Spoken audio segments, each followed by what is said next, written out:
திருச்சிற்றம்பலம். ஹர நம பார்வதி பதையே ஹரஹர மகாதேவா. தென்னாடுடைய சிவனே போற்றி, நாட்டவர்க்கும் இறைவா போற்றி.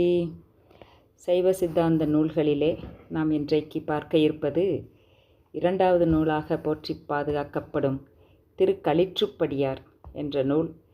இந்த நூல் திரு உந்தியார் என்ற நூல் உணர்த்தும் கருத்தினை சென்ற பதிவிலே பார்த்தோம். அதனுடைய விரிவாக்கம், அந்த நூலினுடைய சாராம்சம் அடங்கிய அதனுடைய விரிவாக இந்த நூல் சொல்லப்படுகின்றது. பொதுவாக உந்தியாரும் களிற்றுப்படியாரும் என்று தான் சொல்லுவார்கள். இரண்டும் இரட்டை நூல்கள் போன்றது. இந்த நூல் திருவுந்தியாரின் கருத்தை விளக்கி சொல்லக்கூடியதாக இருந்தாலும் இது 100 வெண்பாக்களால் ஆக்கப்பட்டிருக்கின்றது. இதனை இயற்றியவர் திரு கடவூர் உய்யவந்த தேவநாயனார். இதுவும் ஒரு சிறந்த சிவா அனுபவ நூலாகும். இந்த நூலின் தெய்வத்தன்மையை உலகுக்கு உணர்த்த இந்த நூலை செய்த ஆசிரியர் இந்த நூலை செய்த பின் இதனை கோவில் என்று போற்றப்படுகின்ற தில்லை தானத்திலே திரு அம்பலத்தின்கண் உள்ள அந்த திருக்களிற்றுப்படி என்று சொல்லக்கூடிய 5 படிகளிலே அதன் கீழே இந்த நூலை வைக்கின்றார். அப்படி வைத்த பொழுது திருவருளால் அந்த படிகளில் இருக்கக்கூடிய அந்த யானையானது களிற்று கை நிமிர்ந்து அதனை எடுத்து நடராஜ பெருமான் திருவடியில் வைத்தது என்று சொல்லுகின்றார்கள். எனவே இந்த நூலுக்கு திருக்களிற்றுப்படியார் என்ற பெயர் அமைந்தது.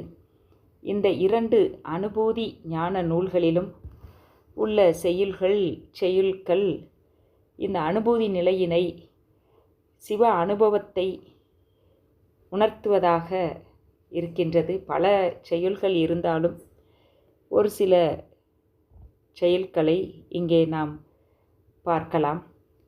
திரு உந்தியாரிலே உள்ளம் உருகில் உடனாவர் அல்லது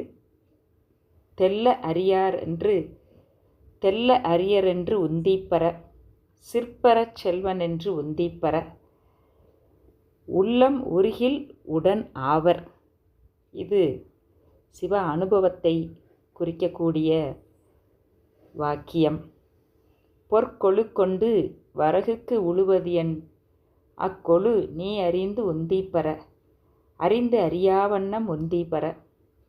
அற்புதமான உவமைகளையெல்லாம் காட்டி நம்முடைய ஆன்மாவினுடைய நிலைப்பாட்டினை சொல்லக்கூடிய செய்யுள்கள் அதிகமாக அமைந்திருப்பது இந்த திரு உந்தியார் என்கின்ற ஞான பணுவலில்.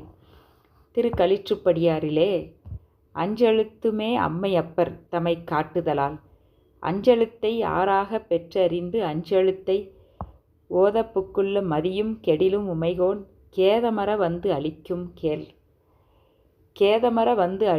கேள் அஞ்செழுத்தே அம்மையப்பர் தம்மை காட்டுதலால் என்றெல்லாம் இந்த நமக்கு ஒரு உபாயத்தை காட்டுகின்ற நூலாக அமைகின்றது.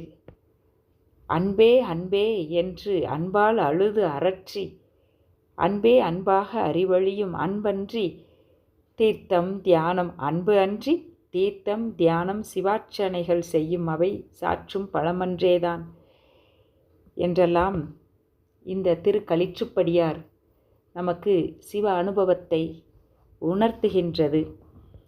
இந்த 2 அனுபவ ஞான நூல்களுக்கும் நம்முடைய திருவாவடுதுறை ஆதீனத்து தில்லை சிற்றம்பலவர் என்னும் சிவப்பிரகாசத் தம்பிரான் சுவாமி உரை செய்து அருளியிருக்கின்றார்கள்.